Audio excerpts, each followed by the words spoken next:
Good evening, everybody. Welcome. This is Two-Way Tonight. I'm Mark Halperin. It's Friday, April 25th, 6 o'clock Eastern Time, 3 o'clock in the Simi Valley. Grateful to you for joining today to run through the news.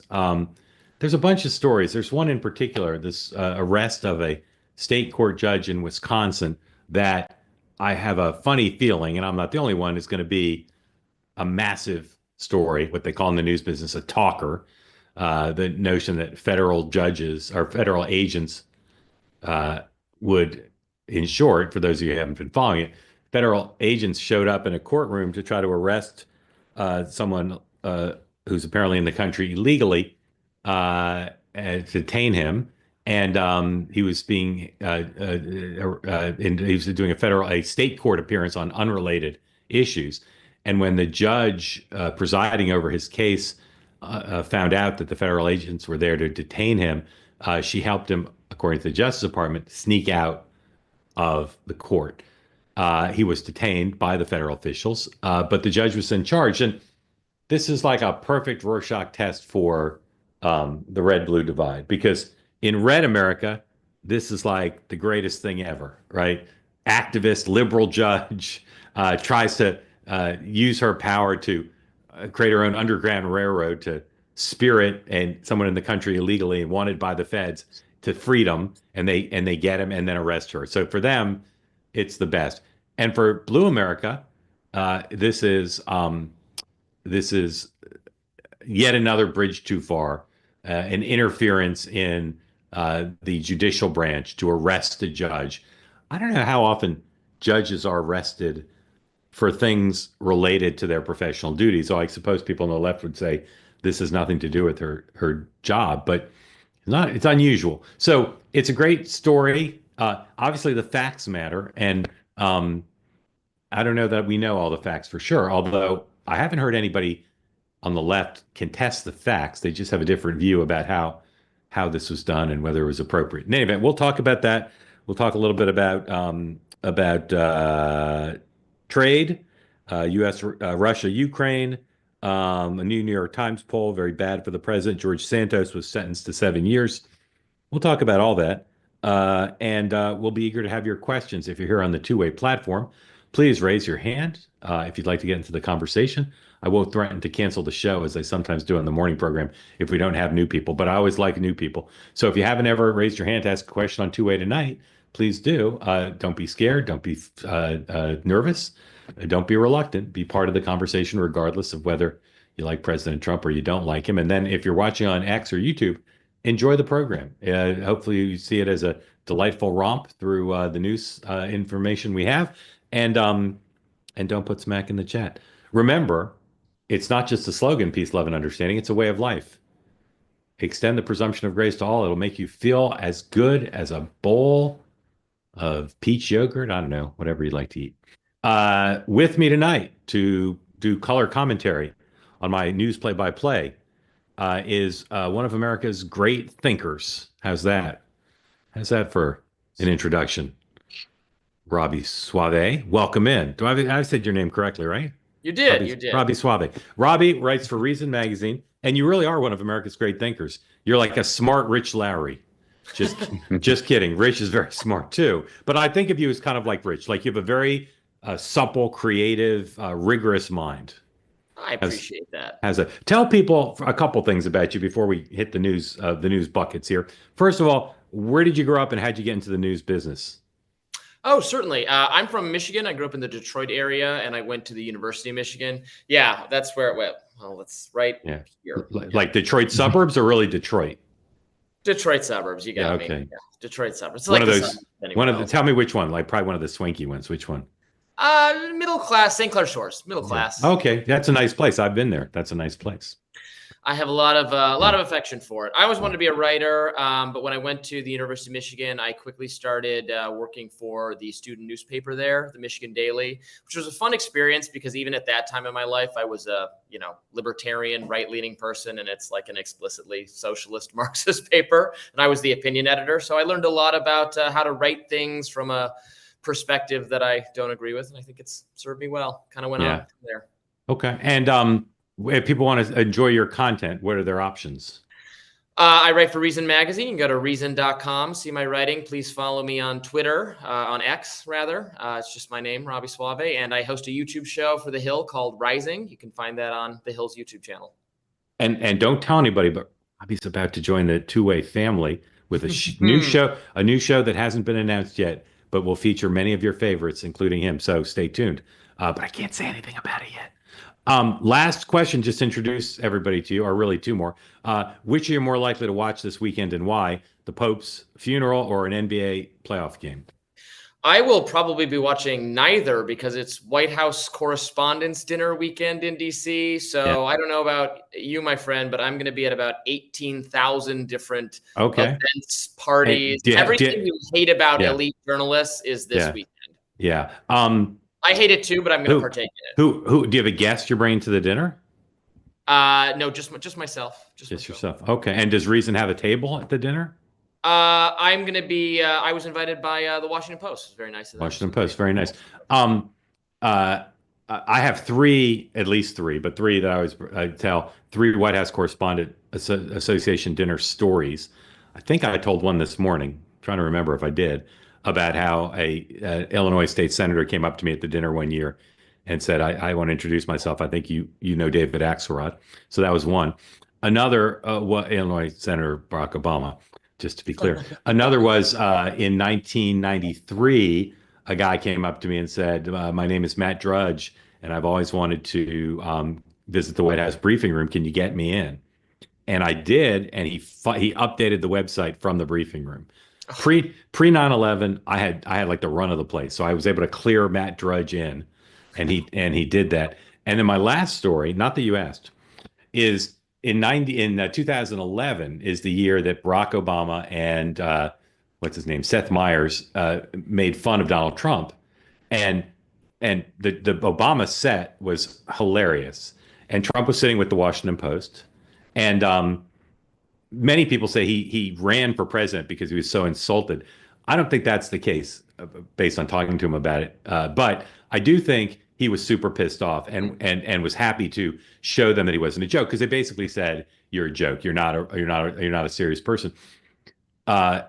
Two of my very liberal Hollywood friends were at the dinner that night, and we were walking around the room, and I was introducing people, and they said, "There's Donald Trump. I want to meet him." And I knew him a little bit. So we walked over and introduced him. And back in those days, Trump, before he was president, famously said like he slept in Washington 5 nights his whole life. He'd always go home because he had the plane. And is this boring to you? No. Go on. Okay. Oh, okay. I don't want to bore you or anybody else. I can't ask the whole group. You're serving as a surrogate for the two-way community.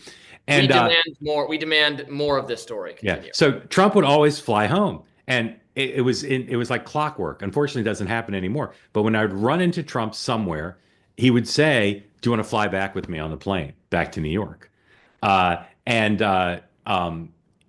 In retrospect, knowing what I now know, I should have said yes, even though I was staying in Washington and going to parties after the dinner. Of course, if I'd flown back with him that night after Barack Obama and Seth Meyers had mocked him, he would have talked all about the thing, and it would have been like a unique, exclusive, really part of history. Because even if you don't believe he ran because of that, it's an incredible moment in his place in the national political life. So huge mistake. Poor judgment on your part. Yeah. Poor judgment on my part. But there were 2 times when I did it. Once I invited myself, which was the night after the New Hampshire primary, the first time he'd ever won an election in 2016. I was the only reporter who flew back with him and the family to New York. Incredible. Just like so much rich history on that one short flight. And then another time, we were in South Carolina at a debate, and he invited me to fly with him to Mar-a-Lago. And I was not prepared to leave the debate. My stuff was in the hotel. Anyway, I did scramble then and got my stuff, and et cetera, et cetera. But the moral of the story is, if Donald Trump offers you a flight, take it. Like, I'm getting on the plane. Get on the plane. Get on the Although plane. I think he's not going to be there, right? He didn't want to be made fun of. Oh no, he will not be at the dinner. Yeah. No. Neither will I. I'll be here. I'll be here in Gotham City. All right. Again, so grateful to you for joining. We love having you on. And you're doing color commentary. So I'm going to do the news, and you just jump in like you're John Madden and I'm Pat Summerall. Like, don't wait to be called on. Just be like, Mark, what I see here is, da da da da da. Got it? Sounds good. Yeah, but don't literally say da da da da da. Just to be clear, that's That's I'll like a say stand-in. words that are a Yeah. sentence. Yeah. Yes, yes, exactly. All right. Again, thank you all for joining. Please raise your hand if you want to get in the conversation. All right. I'm going to save the judge being arrested story after I do everything else because we're going to talk about that at length, even though I'm not sure how interesting it is or how important I think it is, but there's a lot of good elements. So we're going to do that. Russia, China, U.S.-Russia negotiations. No readout that I've seen of any significance, although the Russians are being very bullish on the conversations today, Witkoff and Putin. And then, of course, tomorrow, the president and Zelensky will both be in Italy, in Rome for the Pope's funeral, and perhaps they'll meet. But except for the Russians speaking favorably and Trump's Time magazine interview, which we talked about this morning, I don't see any huge developments there, but stuff's percolating. Robbie, where do you see the negotiations currently? Well, it is a little bit hard to say because it goes so back and forth. But I think it would be tremendously beneficial if Zelensky and Trump did speak while they were at the Pope's funeral. I think we've stepped back from the ledge. The low point in that relationship being the JD Vance, the three of them in the room at that press conference a few weeks ago. I think since then there's been positive steps in terms of the need for there to be some kind of deal. But I don't know. Trump said he's willing to just say to hell with this if you people don't want to get along and walk away. I think that puts pressure on Zelensky to do something. But there's no one in domestic politics in America who is following this conflict, I'm convinced, as closely as the media is, frankly. It's 24/7 coverage of this. It's been that way for years. I don't think Trump feels... Trump never feels pressure exactly, but I don't think they're like, oh, the MAGA base is calling out for us to prioritize Russia, Ukraine more than anything else. And that will mean that it could really go either way. It's up to the negotiating parties, right? If Zelensky has kind of a change of heart or says, this is the best deal I'm possibly going to get, and if we hold out longer, the entire country is going to be conquered. I kind of think that's the way he should be leaning, but yeah, I don't know. Sometimes he kind of signals that. He may be on board with that and sometimes not. It's really hard to say. Interesting. Okay, thank you for that. Well said, and I'm pretty sure I agree with you. Reuters is reporting the U.S. is preparing to announce an arms package offer worth over $100 billion to Saudi Arabia when the president visits the kingdom in May. This is a Reuters story, and they say it's attributed to 6 sources with direct knowledge. I got to say, Robbie, when I'm reporting a story, if I got 4 sources with direct knowledge, I usually quit at that point. 6 sources with direct knowledge. I don't even know who that could be. All right. China and trade. The president suggested this morning that he had talked to Putin, to Xi, number 9, please, about trade. And Xi says, no, they haven't talked. I will tell you. Well, go ahead and play number 10, please. You said you spoke with President Xi. Have you spoken to him since the tariffs? When did you last? I don't want to comment on that, but I've spoken to him many times. So that could mean, over the last 10 years. Who knows? I will say I've heard from 2 people today, not 6, but 2, who said these other countries, not China, but some of the other allies with whom the administration and the president have suggested they're very close on a deal, have said they have no idea what those people are talking about because the talks so far have been extremely preliminary. Wouldn't be surprising if Donald Trump was exaggerating. In fact, he said today that he's got 200 deals already done. And of course, no, he doesn't have 200 deals already done. They probably haven't had preliminary conversations. The Wall Street Journal is reporting that the administration has figured out a way to try to short circuit these talks, having a roadmap that streamlines so that there's basically in different categories of country, there's like a kind of like a template of things to make the talks go quicker. Don't be surprised. Bookmark this. I can't say more, but I probably will by Monday when I've reached 6 sources with direct knowledge. But don't be surprised if there is a change amongst the team in the president's trade portfolio. Can't say more now, but don't be surprised. Okay. So where are you, Robbie, on this question of the tariffs? There's a million angles, but where are you on that? Look, I think Trump will be reasonably able in the longer term to claim a victory here if we have some deals in place or some promising deals in place. Now, I don't understand why it actually has to take so long. The deals should be as simple as now we have free trade. There's no barrier on your end. There's no barrier on our end. That would be best for our economy. That's consistent with what most in the administration want to do, although I don't know which figure you're talking about. Obviously, I think the faction in the administration, mostly represented by Peter Navarro, that was like, we're going to have long-lasting tariffs for the purpose of bringing back manufacturing to America and actually building factories here and that whole thing. I think that faction lost the argument the second the economy tanked so badly when they started up the tariffs. There's no way we could have those things in place to do the kind of industrial policy, reshoring here. That whole there is a faction to the base that wants that. Don't get me wrong. There are people who voted for Donald Trump to do that. But look, we got to be blunt. It's not going to happen. The people in the administration who are saying, well, let's maybe do tariffs diplomatically, strategically to get for the purposes of bringing the trade barriers down and maybe a special scenario with China because of national security. They won that argument, I think, is very clearly what we've seen. Yeah. So let me just tell you, well, all right. New York Times poll, put that up, please, number 11. This poll is in line with the other polling data we've seen from Fox and Pew and others. The president's numbers are not good. They're down somewhat significantly. His job approval on immigration, on the economy, two issues. Immigration, one calling card for him since he entered public life, and his numbers there were higher, but they've come down. And his rankings on the economy, which have always been relatively strong, also down. And here's this question they highlighted: percent of voters who say the following words describe Donald Trump's second term: chaotic, 66. Robbie, I have to say, who would say no to that? Right? I mean, even if you're super MAGA, who would say no to that? Yeah. Scary, 59. Exciting, 42. Again, 42. I mean, I guess if you're a Democrat, you wouldn't say exciting, maybe. But anyway, that poll's bad. Here's the scenario, and I'm not shilling for the president. I'm not predicting this will happen, although I think it is the base case, as they say in the economics dodge. They make some trade deals. They de-escalate with China. They pass reconciliation. There's an explosion of energy production, distribution, export, and there's a lot of deregulation, and they end the war in Ukraine. Okay, if all those things happen, which would help energy prices, probably all those things could. I'm not predicting it, but they could happen by September. So Rich Larry has a very doom and gloom column. The aforementioned Rich Larry saying things were going great for Trump, and then he did tariffs, and it's all his fault, and things are the mood is bad now. That New York Times poll, in league with the other polls. How dire, as we head into this weekend, how dire do you think things are politically and substantively for the president and the administration?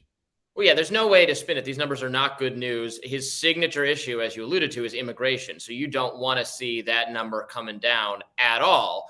The good news for the president is these things are actually fixable. I mean, that's sort of an indictment because this, like, circumstances did not force this on the Trump administration. This is largely a result of policies that they have chosen, the tariff policy, carrying out the deportations in a way that has made them combative with the justice system. And we think, from looking at that poll, is scaring away independents. Even people said, yes, we want to do something about illegal immigration. Yes, we want to do something with gang affiliated members. We got to deport them. But Trump turning the dial up to 11 on every single thing has clearly spooked independents. But it can be fixed. It can be fixed the ways you said. If they just bring down the friction a little bit with the judicial system, I think it would help them with independence. If we put the tariffs in the rearview mirror, we work out some trade deals, economy recovers. This is all fixable, but it goes to show that some of these were self-inflicted wounds, self-enforced errors, and they didn't have to do it, but they can fix it. It's not like Biden's presidency collapsed, we now know in hindsight, because of the Afghanistan withdrawal, a massive screw up that after they did that, guess what? They were not going to recover from that. Yeah. These things I think can be recovered from. Yeah. Although, like the Biden thing, which some say it really hurt him because that was his supposed strength, national security and foreign policy. This is an economic own goal that seems to be hurting. The markets were up today. Dow, S&P, NASDAQ, all up. I already mentioned George Santos, 7 years sentence. That seems like a lot, doesn't it? 7 years? Does seem like a lot. Does seem like a lot. Although I can't remember, what was he actually convicted of? Or did he plead guilty? Did he plead? I think he pleaded Fraud. guilty. I don't know if it's There was- fraud related things. He did plead guilty. Yeah. If you plead guilty, it's a lot, no matter what they charge him with. But I guess we would remember if there was a trial because it would have been epic. All right. We're going to do the judge in a second. Again, if you want to be in the conversation, please raise your hand. One last thing. Pete Hegseth put out a video today from the Pentagon talking about reforms. And it's 2 minutes. We're not going to play the whole thing. I'm going to play it till Robby looks bored. But here's a very interesting two-camera video from Secretary of Defense Pete Hegseth. Roll number 1, please. We're back with more reforms here at DoD, and this one is one of the most important ones we've done. The official title is Restoring Good Order and Discipline Through Balanced Accountability. A little wordy, but over the target. The real title that I call it, the No More Walking on Eggshells policy. You see, too often at the Defense Department, there are complaints made for certain reasons that can't be verified that end people's career, either through EO or the IG. We need to reform that process completely so commanders can be commanders. Let me explain it a little bit more. So the DoD has equal opportunity programs for service members and civilians to report discrimination and harassment. That's a good thing. But what's not good is when these programs are weaponized. Some individuals use these programs in bad faith to retaliate against superiors or peers. I hear it all the time. Say you Robby, receive a bad evaluation, well, file kind of a military interesting, EO but complaint. It's nonsense. Well, and let's we want a to little fix more that. then. That's why today I'm signing a memo entitled, as I said, Restoring cuts Good there. Order and Discipline Through Balanced Accountability. It directs a comprehensive review of equal opportunity programs to ensure prompt and impartial investigations, prompt and impartial, fair treatment to all parties involved, and timely and appropriate resolution of allegations of discrimination. So here's the goal. Yeah. Empower leaders I to agree. make tough decisions, I'm not sure enforce about standards, and the restore hair good order products. and discipline, otherwise known as no more walking on eggshells. This is an important one. Proud to sign it. All right, so a lot going on there. Those weird cuts were. Oh, he's still there. All right, those weird cuts were a little weird. I'm still a little confused about both his hair color and the hair product. But your thoughts on that video and on the Secretary's week in review? Sure. So what he's talking about there is very interesting. I'm more familiar with this phenomenon in education because I used to write a lot about campus policies and sexual misconduct and harassment policies and how they were totally weaponized against free speech, Title IX related stuff, forced on colleges by the Obama administration. I'll just say, because you're being too modest, you're one of the country's foremost chroniclers of those issues. Thank you. It was really a disaster that the federal government wrought on university campuses for years related to those procedures. It sounds a little bit like that's what he's talking about, how DEI adjacent and harassment adjacent reporting policies can really have a chilling effect in a variety of workplaces and educational settings. So I'm all for doing that, but the bigger issue, the week he's had, something is happening behind the scenes in the Pentagon with respect to actual foreign policy. Signalgate is interesting. The leaks are interesting. But what's more interesting to me is what is the policy of the Pentagon going to be? What's actually happening is there are talks going on with Iran, right? We want to have talks with Iran. And there are some factions of the Defense Department that want more confrontation with Iran, maybe strikes on military facilities consistent with what the government of Israel wants. And there are some people who think that's a terrible idea, don't want to do that at all, want to make some kind of deal with Iran. On the right, this is inside the coalition. That's what's really happening. And it looks like the people who are more against confrontation have been blamed for leaking or Signalgate or whatever it is and are being forced out one by one. So I'm more interested in that. The media has fixated on how did Jeffrey Goldberg get in the chat kind of thing, which is interesting. It's a funny story, but I want to actually know what the policy of the Pentagon is going to be. And I'm not sure, every time Hegseth talks about something other than here's what's actually going on inside my administration, here are the views of the people I'm surrounding myself with and why this faction is winning, this one is losing, I get almost okay, well, that's the important thing. Whether there's about to be conflict with Iran is what matters. Totally agree with you. I love his obsession with over the target. That's his favorite metaphor. I'll remind everybody, speaking of this other stuff, Ashley Parker on Washington Week in Review. I think it's on at 8 Eastern tonight. First time I think we're going to hear about the president's interview with the Atlantic, including Jeffrey Goldberg, in which these issues may well have come up. I little think on that. Okay, Robby, how closely did you follow the case today of Judge Hannah Dugan? Not very much, but I did comment on it 800 times on various news Okay. programs, as is my want to do. Yeah.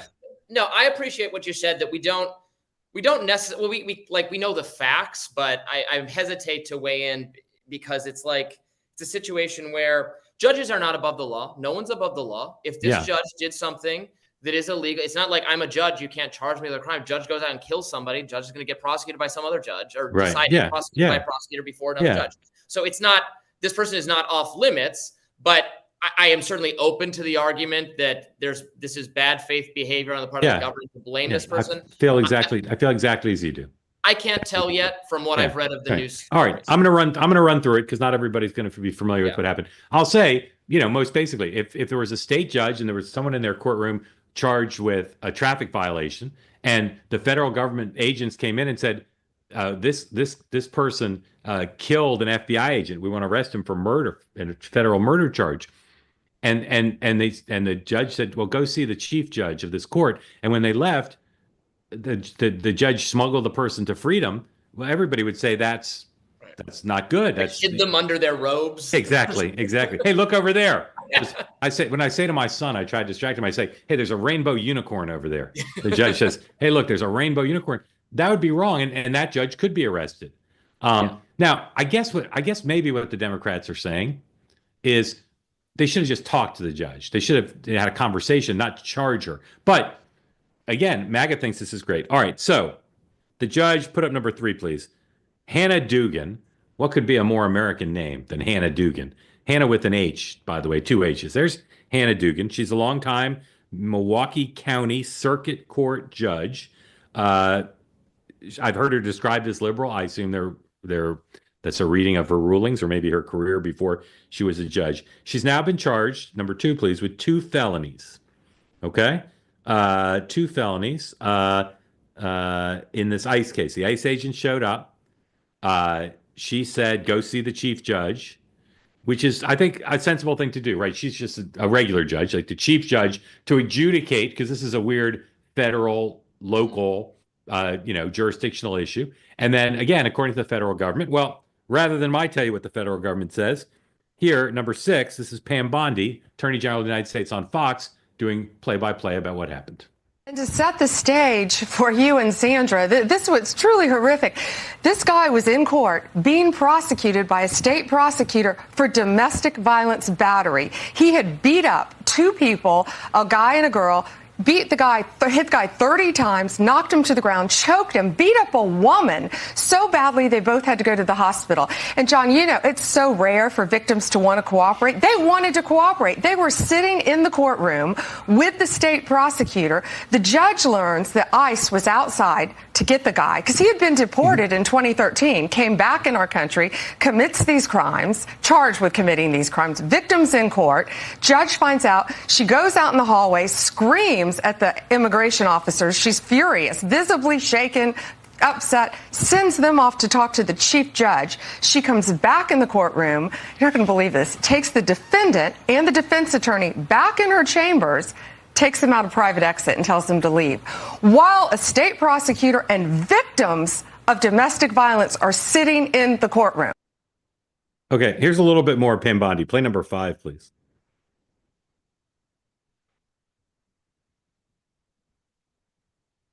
Hears this and they think these were once upstanding people in their communities and their professions, and they put it all on the line for this. I mean, have you dug into their motive? Like, what inspired them to carry out these acts and harbor criminals?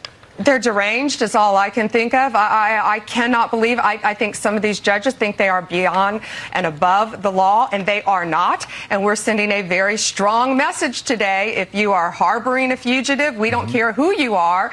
If you are helping hide one, if you are giving a TDA member guns, anyone who is illegally in this country, we will come after you and we will prosecute you. We will find you. If I could just... All right. The president, Truth Social, post number 4. Relatively restrained, actually, from the president, just kind of laying out what happened to take that full, please. Dugan allegedly misdirected federal agents away from the subject to the courthouse to evade arrest. She has been charged with obstructing the arrest of an illegal alien. Lastly, here's Ro Khanna. Many of you know, a regular guest here on Two Way. Great, very smart, very thoughtful guy. And here's what he said in a video, number 7. It's confusing to me. I got to be honest. Number 7, please.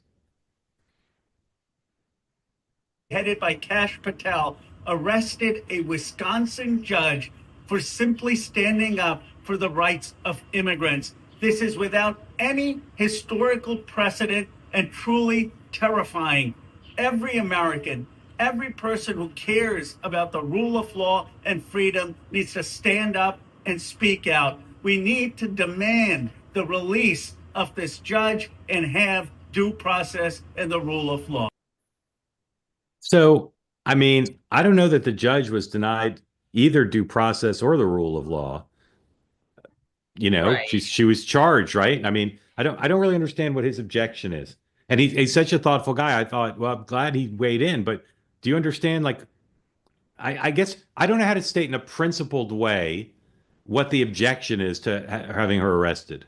Do you? Right. Due process in our system of justice does not mean that no one will ever be wrongly or incorrectly have some interaction with law enforcement. I don't know if it's wrong or incorrect in this case. If it is as AG Bondi laid it out in that appearance, it would seem reasonable to have to have the justice system do something about that. But now she's entitled to due process and the presumption of innocence. So the government will have to make her case. We can't just trust the government's version of events.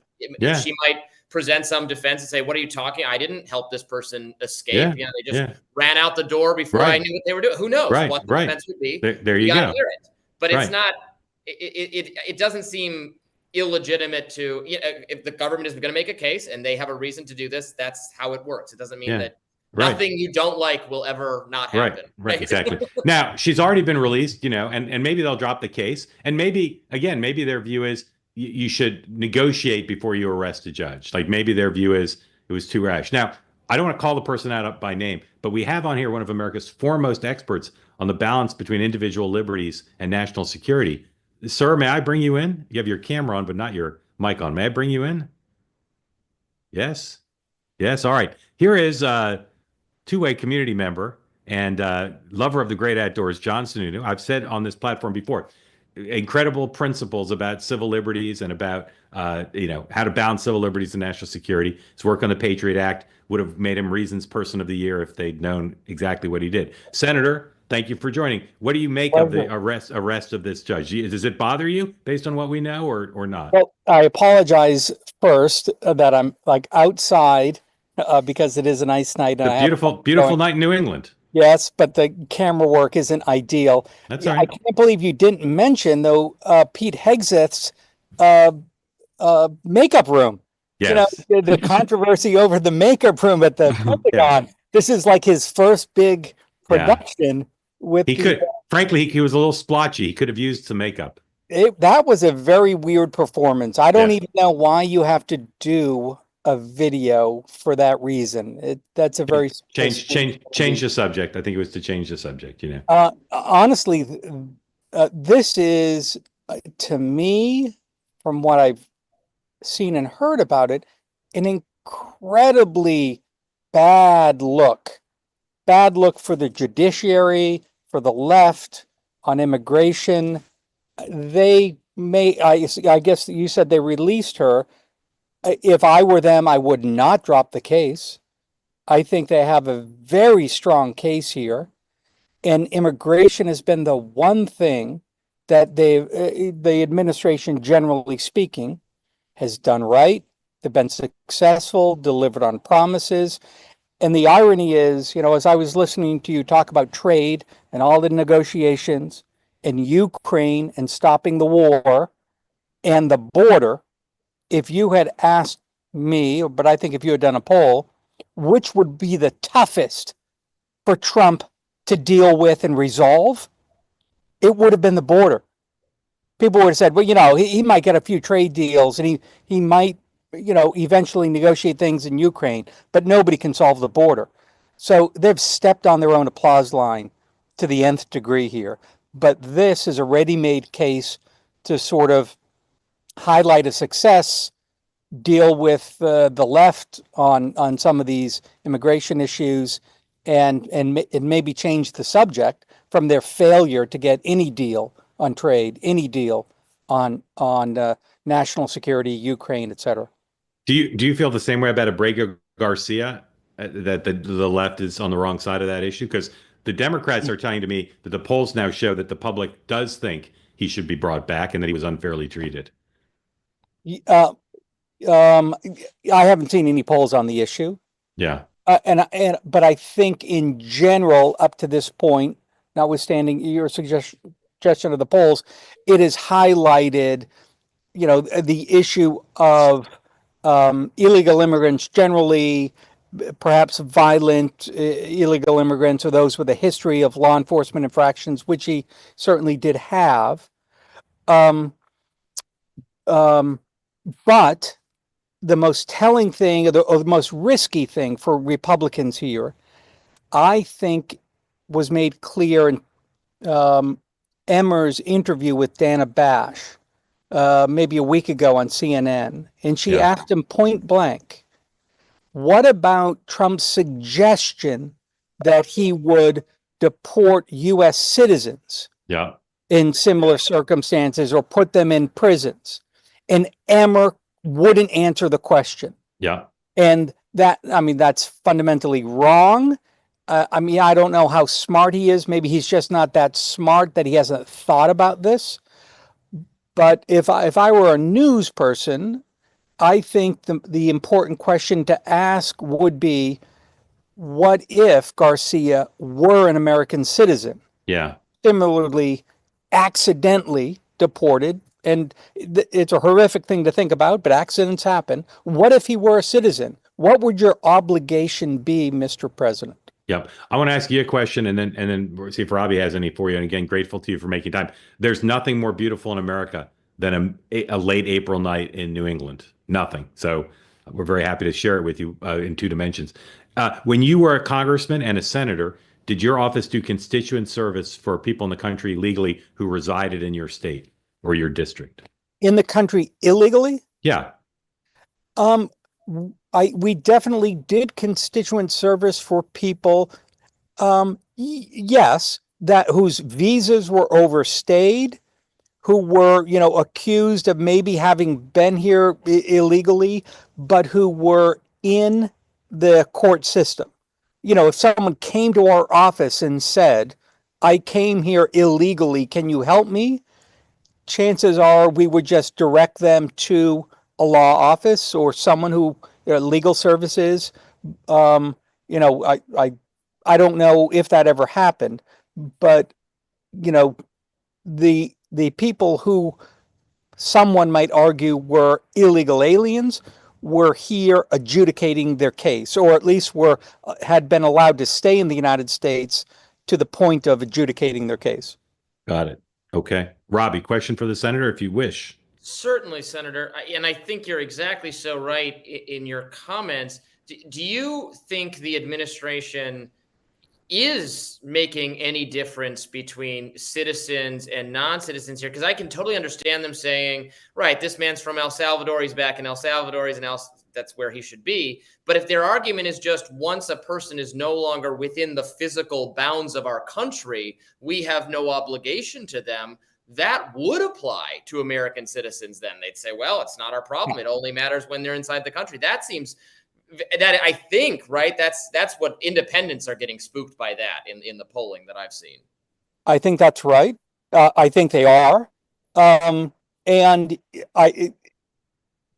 That's no legal argument. If you go to the Supreme Court and you make that argument, it's someone who is out of our airspace. We have no obligation under the Constitution. I think you'll lose quickly because, right, that would suggest you can throw American citizens on a plane, send them to Nicaragua or El Salvador or Poland, and suddenly have no responsibility for their protections under the Constitution. That won't hold, and it shouldn't hold, and I don't think it would, even with this conservative court.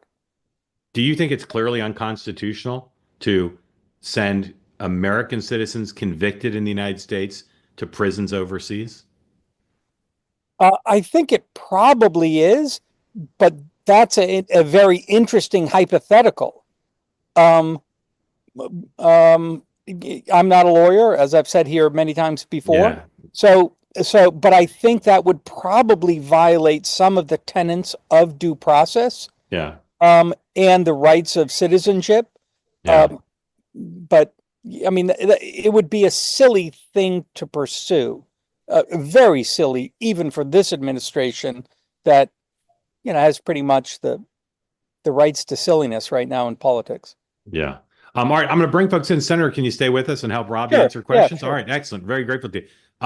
Bring folks in. As always, tell us where you are, for those who don't know, and what's on your mind for these two brilliant gentlemen.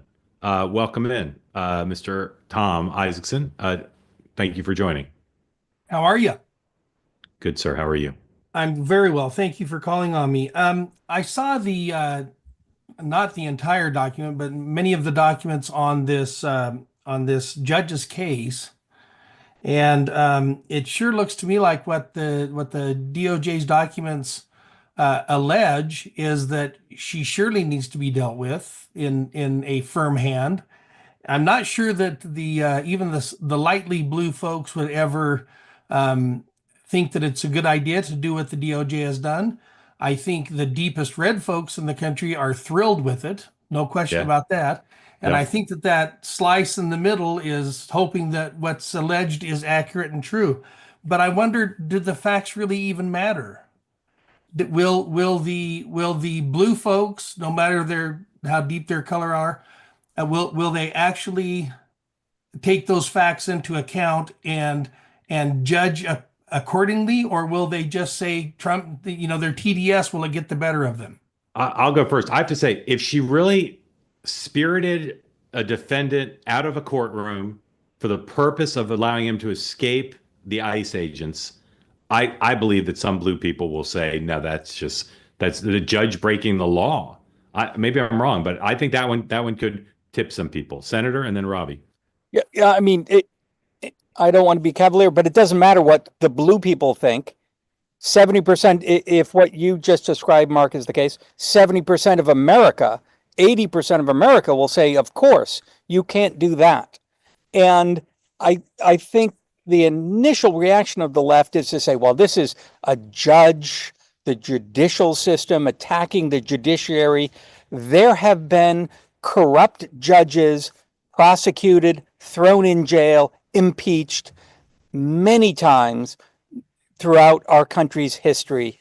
Maybe the closest case to me was the great Alcee Hastings, a federal judge who was caught red-handed, let's just say, impeached by a Democratic Congress, and then ran for Congress from Florida and got elected and served for, how long did Alcee serve, Mark? 20 years. Yeah. The idea of prosecuting a judge, and this is not a federal judge, is kind of somewhat commonplace. And I think, given the facts of the case, politics will be very much on the side of Pam Biondi. Yeah, and just pardon me for interrupting, but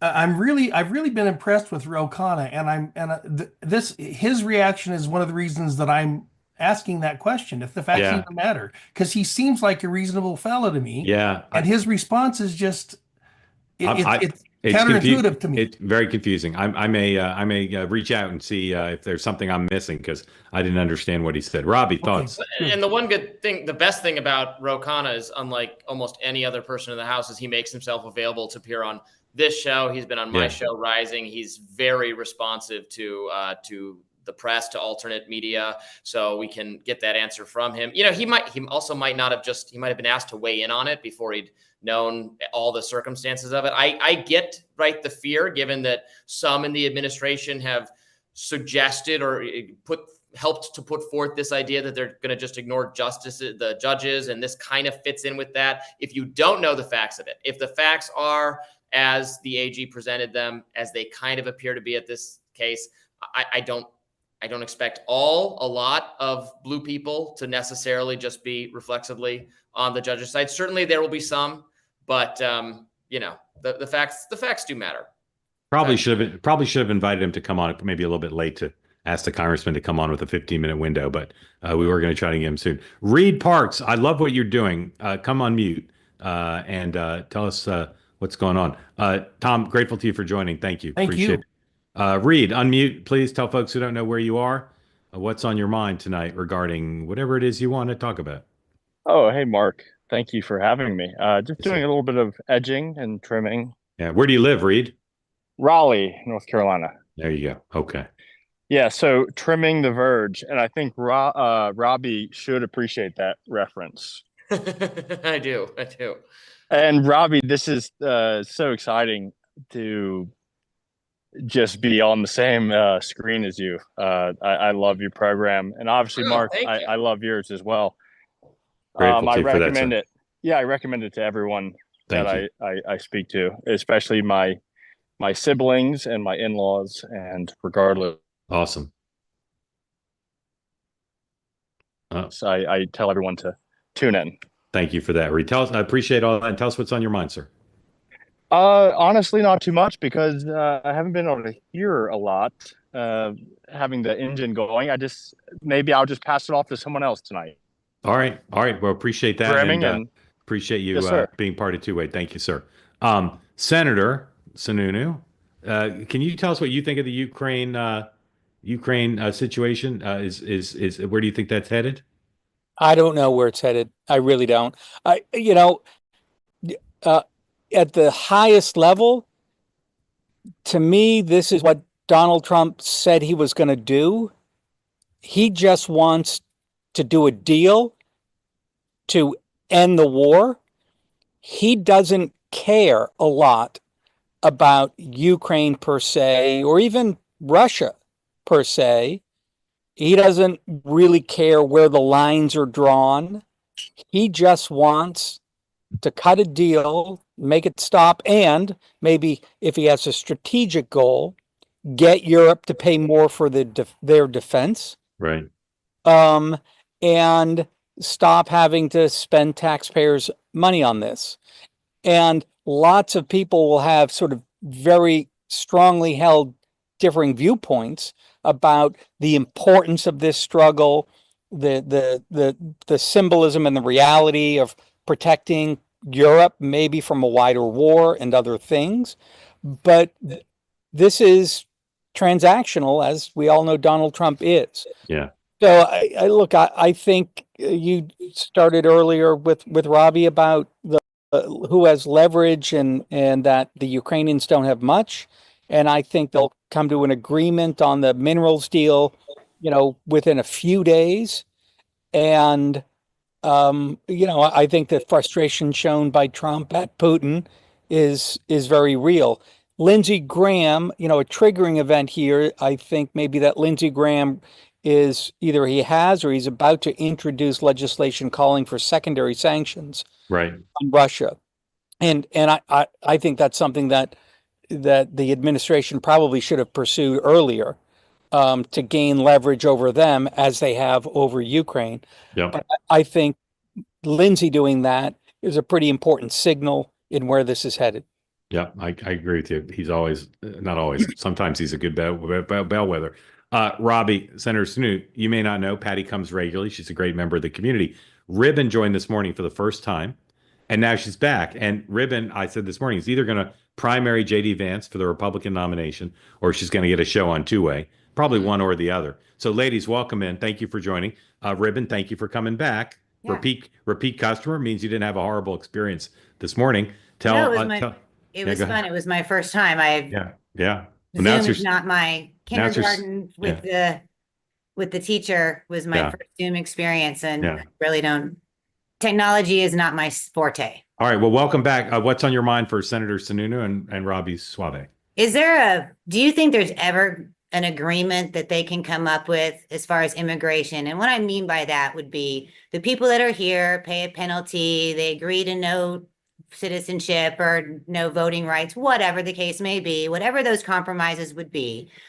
Do you think that there's ever a consensus now at this point with such discord and vitriol between the parties in Congress that they would actually sit down and have some adults in the room that says, like all good attorneys would say, right? A good compromise knows that neither party is truly satisfied. And then for the question on Robby, would the media actually allow that to transpire now? I mean, this politics has now become, event entertainment. It's prime time entertainment. When I was a child, politics was boring and nobody wanted to pay any attention to it. It was stuff that all the attorneys and the professionals did. Thank you for that. Senator, then Robby. Oh, no, definitely Robby first. Okay, Robby first. I was, you're exactly right. That is the problem. Politicians, I guess they got jealous of us pundits and wanted to start doing our jobs, which is really annoying. But yes, so many members of Congress just want to go on TV and be talking heads or have like fights with each other, that they want to have a sort of reality TV lifestyle, and they don't want to do their actual jobs, make laws. I think what you said is smart. I think there'd be there's a will of the American people to do something about illegal immigration, but get to a point where more people can come here legally to work, to pay taxes, and for the existing illegal immigrants here, pay some penalty. It could be loss of access to what you just described or not voting, something that deals in reality, rather than have a system where we're going to actually try to send the police to all across America, arresting millions of people. I mean, the difficulty in doing that, the cost is going to be bad. So we have to deal in reality, but that takes Congress wanting to live in reality, and Congress does not want to live in reality. Why? Nobody's going to hold them accountable to live in reality. And actually a follow-up, since you had him go first. I'm in the belief now that the presidential legacy is only as good as your executive power, because as a swipe of a pen, small business leaders, especially our owners, don't know what's happening between one president every 4 years, back and forth. What are we doing? The executive branch does everything, and Congress just goes in there, gets on their soapbox in hearings, does their grandstanding like none of us know what side or where their opinions fall. And so that kind of plays into that. When are we going to find the adults in the room? I mean, there's a reason, I guess, why a bunch of attorneys used to be the politicians up in DC. And as far as like the bombastic rhetoric of Trump, I mean, I'm not an attorney either, but if you wanted to kind of go play full circle, that would be MS-13 is a terrorist organization. Now they're affiliated with the terrorist organization against the United States of America, and maybe they're not going to El Salvador, maybe they're going to Guantanamo. But I think a lot of his rhetoric is just to get people's attention, and kind of it's a look over here, not over there, which all politicians do. Yeah, over there's the rainbow unicorn ribbon. Thank you. Senator, anything you want to comment on there? Well, yeah, so first, the top level answer to the original question, can you get a deal? In a way, I would argue this has been sort of a big deal that's always or has been close to be attainable for a long time.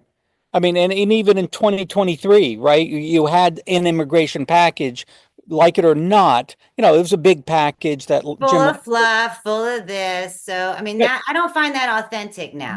But it was big and complicated, and it was a heavy lift for Congress. So the point is, they were on the verge of doing something very large, which just suggests that it can be done. Yeah. Okay, something big and complex.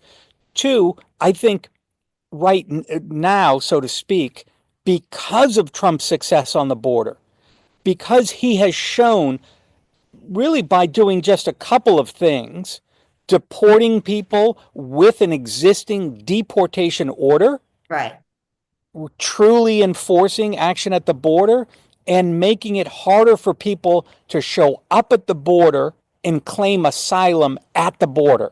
I mean, there are maybe a lot of other moving parts here, but he's brought the numbers coming across down so dramatically that almost provides a safer space for both Republicans, who may be, let's just say, generally anti-immigrant, and Democrats to kind of think through these issues. How do we deal with illegal immigrants that are here? We're not going to deport them all, but how do we deal with them fairly? What do we do about green cards? What do we do about migrant visas, etc.? So I think there really is a possibility, now that it's been shown, we can actually control our borders without in the past. One of the motives behind doing the immigration package was, this is the only way we can control our borders. Well, that's been proved to be false. But that's a good thing for both Democrats and Republicans, because I think it allows them to be more honest about the other provisions of the bill. Couldn't agree more. Ribbon, thank you. Patty, welcome in. Close us out with whatever's on your mind. Okay. I want to go back to this judge in Wisconsin. Larry David called Bill Maher Hitler. Sort of. He really called him a consort. Consort of Hitler's. He called Trump Hitler. Then I saw a thing on with a trans person on a soapbox saying a bunch of mantras and saying, "We will hide you." Like we hid the Jews from the Nazis. And this is a theme that I have, not the Hitler connection, but the idea that we're there for immigrants when they're in trouble. I hear it from liberal pastors and from people on the left. And what I think with this judge is the beginning of they're so tuned in to wanting something bad to happen that I'll hide this person. I'll let them go from the evil Trump. Do you think there's any validity to that? I think you're right that's the mindset of a lot of the country, and that's where Ro Khanna was coming and a lot of mayors, sanctuary city mayors, they just have a different attitude about it. We got to get Ro Khanna on. I got to find out what he is. Yes, but I think I've heard him on a couple of things, and I think Ro Khanna's in that camp. Yeah. Okay. Patty, thank you. Very grateful to you. Senator, did you ever go to the White House Correspondents' Dinner? I know you did, because once we were at we went to a big party. I think it's the night I met your wife for the first time, at a big party at like the Vanity Fair party. We went to like the fanciest party, and you were there. Very possibly. Yeah. I mean, I certainly went quite a few times. Yeah. As it got bigger and bigger, it got badder and badder. It was just awful. I think it's been overly done for many years. It's depressing that they can't get the entertainment question right. Yeah. Why does it have to be, such a demonstration of political ideology? Having said that, poor Mr. Scully, who chose Rich Little one year, and I was there. And I love Rich Little, and that was the saddest meltdown.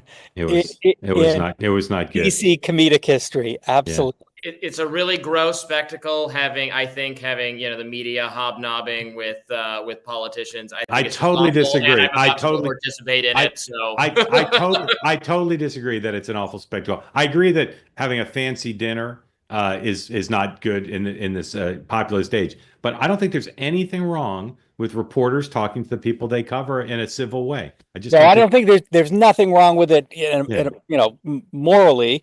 Yeah. And I've been to Alfalfa Club and what's the other one? Gridiron. Yeah. And they're very pleasant, and it's much of the same. But you got to kind of keep these things under control and keep them from being too much of a spectacle. My favorite correspondence dinner moment was after afterwards. It was a kind of a late night party afterwards at the late great Chris Hitchens' house. Yeah. And Michael Stipe asked my wife if she was a musician, and that was very, very special. Those she Chris would be taken for someone special. I think I only went to the Hitchens party once, but man, that was an incredible thing. Chris Hitchens party. Senator, I had lunch with your son last week, and man, you're a good dad. That kid's awesome. He's an adult. He's an adult, but he's a lovely guy. And he's a fan of yours. Yeah. As he should be. Yeah. Great family, great kid. a young man. He's not a kid. He's an adult, but I think of him as He's a kid. 31. He's a kid. I think of him as a kid because he's half my age and he's your son. But anyway, thank you for joining unexpectedly. Robbie, thank you. Robbie, come back Mondays with all your party pictures. I will. All right. Thank you both. Thanks to all of you. Great having you on. Remember, next week, regular two-way shows. Monday morning, Sean Dan and I will be back here. And also remember that my program on the Megyn Kelly Network begins Tuesday. You can watch it on YouTube or listen to it as a podcast. Tuesday guest, Ted Cruz. Thursday, Governor Newsom, both of whom hosts video podcasts. So that's the theme for the week. Two politicians, as we said before, who want to be journalists. Thank you guys. Thanks everybody for watching. Enjoy the Pope's funeral and the basketball and the dinner and everything else. And we'll see you Monday. Cheers.